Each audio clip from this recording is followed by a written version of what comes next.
ये अनीति है। कैसी अनीति अंगराज?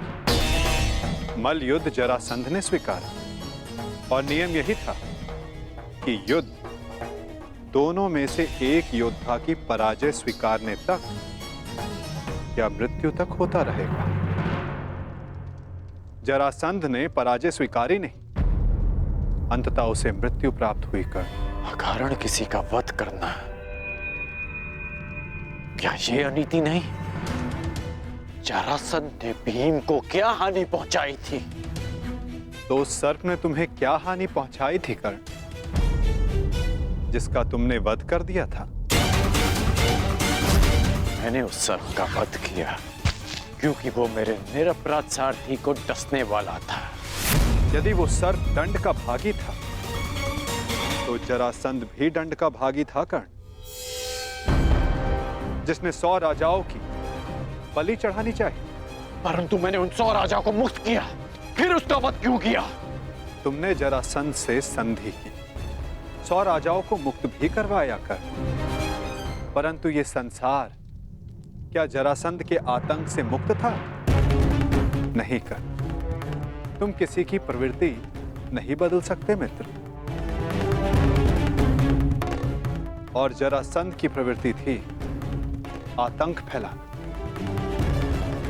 इसीलिए उसका विनाश आवश्यक था।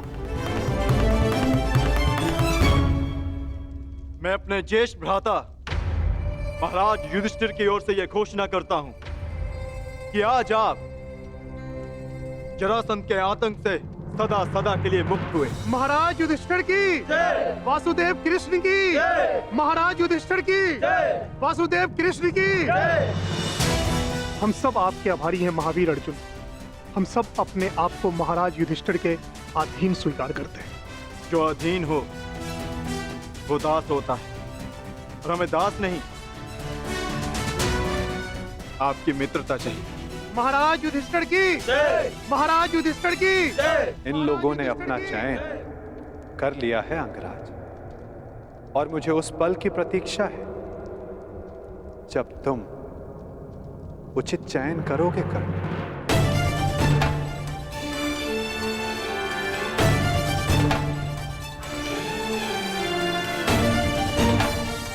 आप ही ने कहा था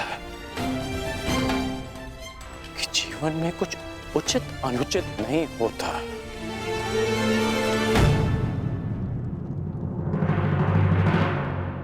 अब समझ में आया कि ऐसा क्यों कहा था। यदि कुछ है तो वो है कर्म, और आपके कर्म के परिणाम, और मेरे कर्म मेरी दृष्टिकोण में उचित हैं, और आपके कर्म आपकी दृष्टिकोण में। अद्भुत। तुम मुझे कभी चकित करने में असफल नहीं होते मित्र। प्रत्येक बार तुमसे मिलकर तुम्हारे लिए मेरा सम्मान और अधिक बढ़ जाता है। वासुदेव, मैं आपको सावधान करता हूं कि जिनकी सहायता और उत्थान के लिए आप ये प्रयास कर रहे हैं, कि जिनके पक्ष में आप मुझे ले जाना चाहते हैं, एक दिन वही आपका सम्मान भंग करेंगे, आपको लज्जित करेंगे।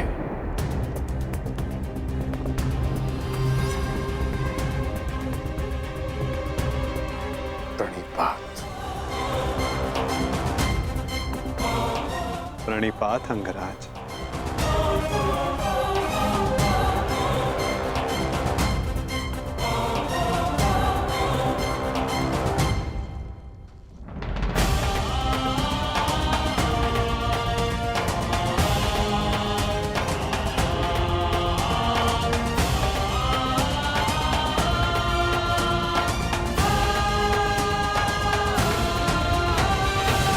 वासुदेव,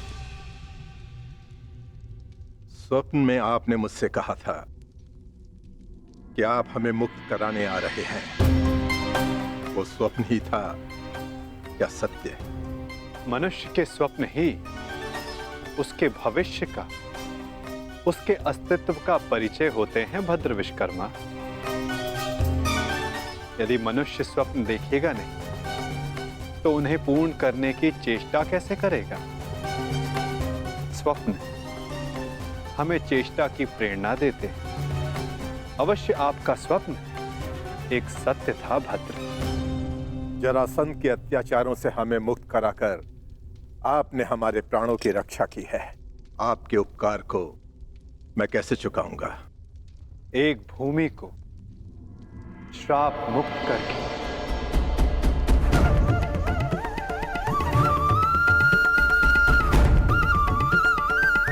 मैं? हाँ, क्योंकि जहां श्राप हो वहां पाप को जड़े बैठाने का अवसर मिलता है और पाप का तारण एक पुण्य आत्मा ही कर सकती है भद्र। यदि आप ये उपकार चुकाना चाहते हैं तो आपको युधिष्ठिर के राज खांडवप्रस्थ के श्राप को हरना होगा, और यदि नहीं तो भी यह आपकी इच्छा पर निर्भर करता है। निर्णय आपका है भद्र।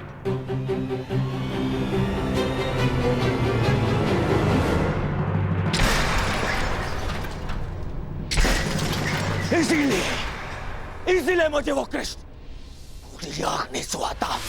हर बार कुछ ऐसा करता है कि मेरा स्वप्न चूर चूर हो जाए। हर बार मामा श्री। स्वप्न की बात कर रहे हो मेरे होने वाले सम्राट? स्वप्न की? मुझे तो पूरा भविष्य दिखाई दे रहा है। जरासंध का भय समाप्त होते ही अब पांडवों की शक्ति बढ़नी प्रारंभ हो जाएगी और आप अंगराज कर्ण हमेशा कहते हो अवसर नहीं मिलता, अवसर नहीं मिलता, और अब अवसर मिल गया तो क्या कर लिया तुमने? जरासंध जैसा महान बलशाली योद्धा मित्र खोया तो खोया, और वो 100 राजा वो भी पांडवों के पक्ष में चले गए। मेरा कर्तव्य जरासंध को हमारे पक्ष में करना था जो मैंने किया, परंतु वो राजा किसके पक्ष में जाएंगे? इस विकल्प के चयन पर उनका अधिकार था, मेरा नहीं। विकल्प? अंगराज, कदाचित आपको ज्ञात नहीं होगा, शासक कभी भी प्रजा के सामने विकल्प नहीं रखता ना। वो केवल प्रजा को अनुभव करवाता है कि उनके पास चुनने का विकल्प है, परंतु वास्तविकता में वो केवल वही चुनवाता है जो वो चाहता है। जैसे अर्जुन ने किया, उन 100 राजाओं के समक्ष केवल एक ही विकल्प रखा, युधिष्ठिर से मित्रता। और आप उन्हें स्वतंत्रता की भेंट चढ़ाकर चले आए। परंतु अंगराज, इसमें तुम्हारा क्या दोष? ना, तुम्हारा कोई दोष नहीं है इसमें। क्योंकि शासन कला और राजनीति कुल से आती है, कुल से। और तुम जिस कुल में जन्मे हो वो शासक नहीं, शासित है, शासित। और तुम्हारे रक्त में नेतृत्व करना नहीं, अनुसरण करना और आज्ञा का पालन करना है। समझ गए अंगराज?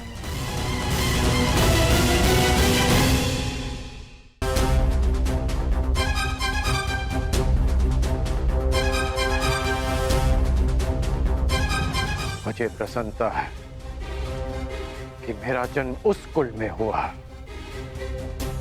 जहां रथ चक्र बनाए जाते हैं, कुचक्र नहीं, जहां आज्ञा का पालन किया जाता है, षड्यंत्र नहीं।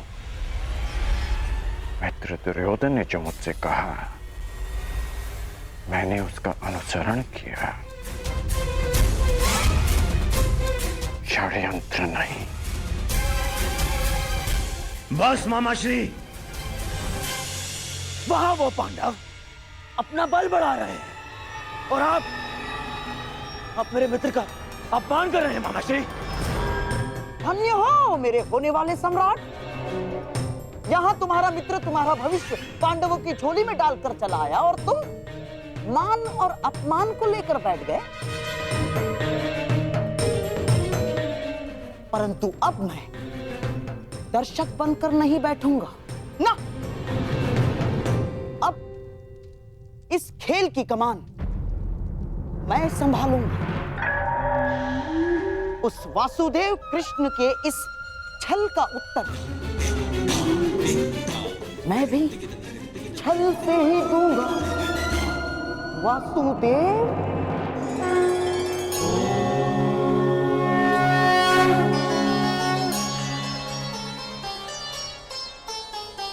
नारायणं नमस्कृत्य नरं चैव नरोत्तमं देवीं सरस्वतीं व्यासं ततो जयं मुदीरये।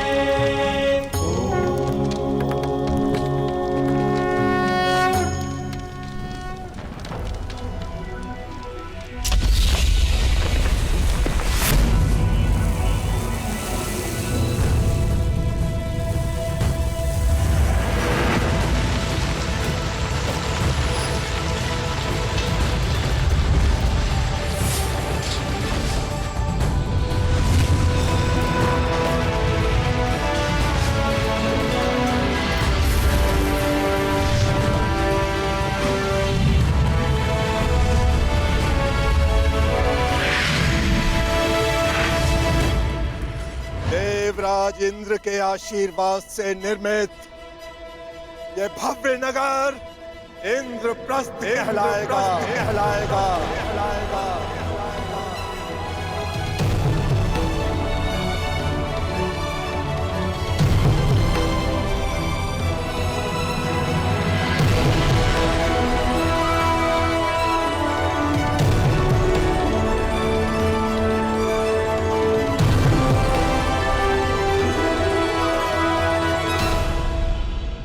मैं ये इंद्रप्रस्थ धर्मराज युधिष्ठिर को भेंट करता हूं। मैं आपका आभारी हूं भद्र विश्वकर्मा। मैंने तो केवल अपने मुक्त होने का ऋण चुकाया है। धन्यवाद के पात्र तो वासुदेव कृष्ण है। मेरा आभार स्वीकार कीजिए वासुदेव। मैं युधिष्ठिर से धन्यवाद नहीं स्वीकार करूंगा।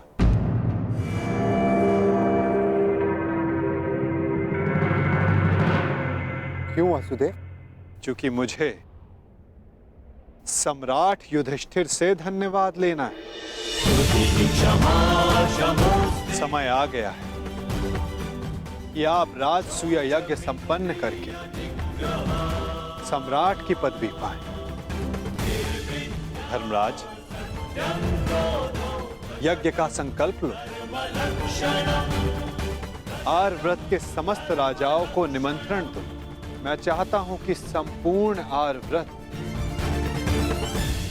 आपका प्रभुत्व स्वीकार करे।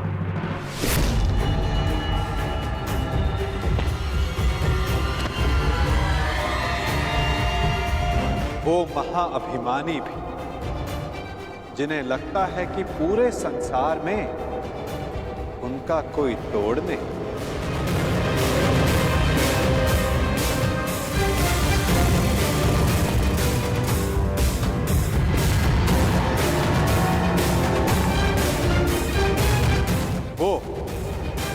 जो वरदान के दंभ में सबको श्रापित समझते हैं।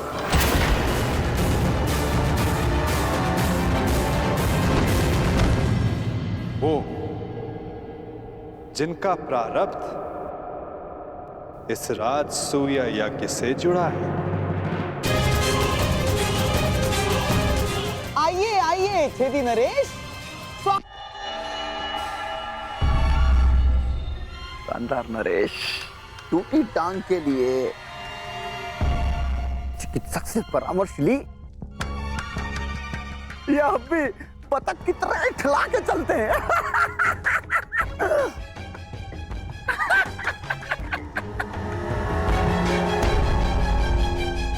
केश जितने श्वेत हो रहे हैं, दंत पंक्ति उतनी ही काली होती जा रही है। जय नरेश, कदाचित आप भूल रहे हैं कि आप किसका उपहास कर रहे हैं। क्षमा करना महाबली सर्वशक्तिशाली दुर्योधन, हमें अभी भी स्मरण हुआ। अभी उपहास तो आपका करना चाहिए। क्या सर्वप्रथम पांचाल नरेश ने आपका उपहास किया। पांचाली के स्वयंवर में उपहास हुआ आपका, और जब आप महाबली सर्वशक्तिशाली सम्राट दुर्योधन बनने वाले थे, उस समय युधिष्ठिर ने मुकुट छीन लिया।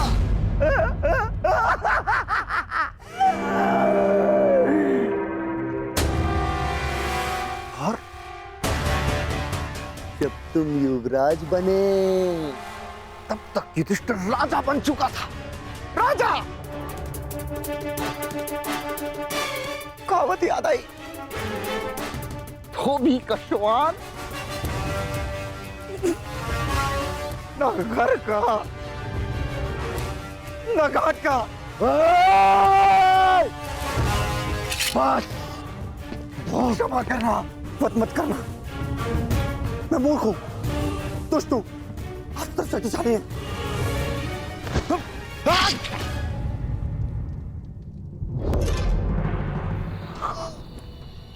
क्षमा करना।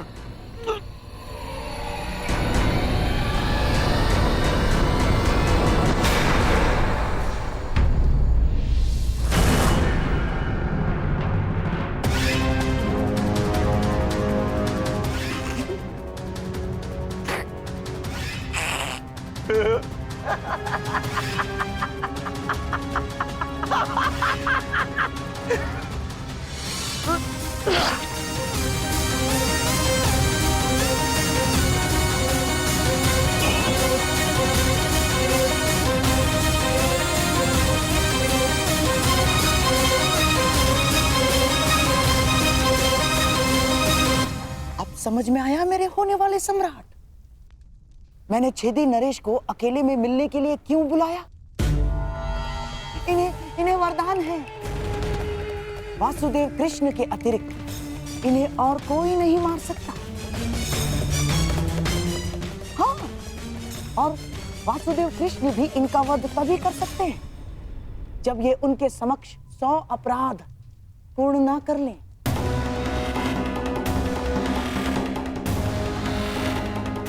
वासुदेव कृष्ण के हर छल का उत्तर है ये छेदी नरेश शिशुपाल।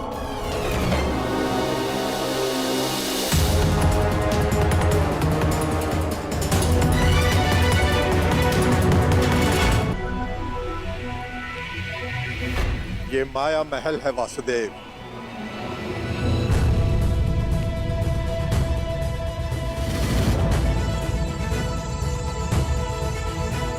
अद्भुत भद्र विश्वकर्मा, बहुत ही सुंदर भवन है। मैंने सोचा देवी पांचाली के मनोरंजन के लिए कुछ विशेष प्रयास कर लूं।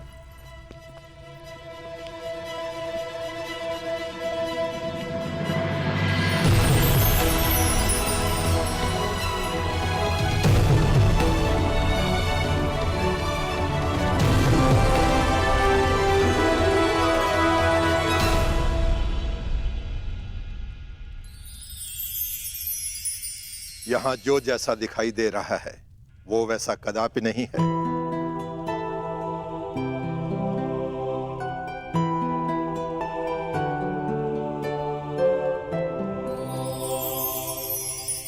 गुप्तचरों से सूचना प्राप्त हुई कि पांडव राजसूय यज्ञ करने वाले हैं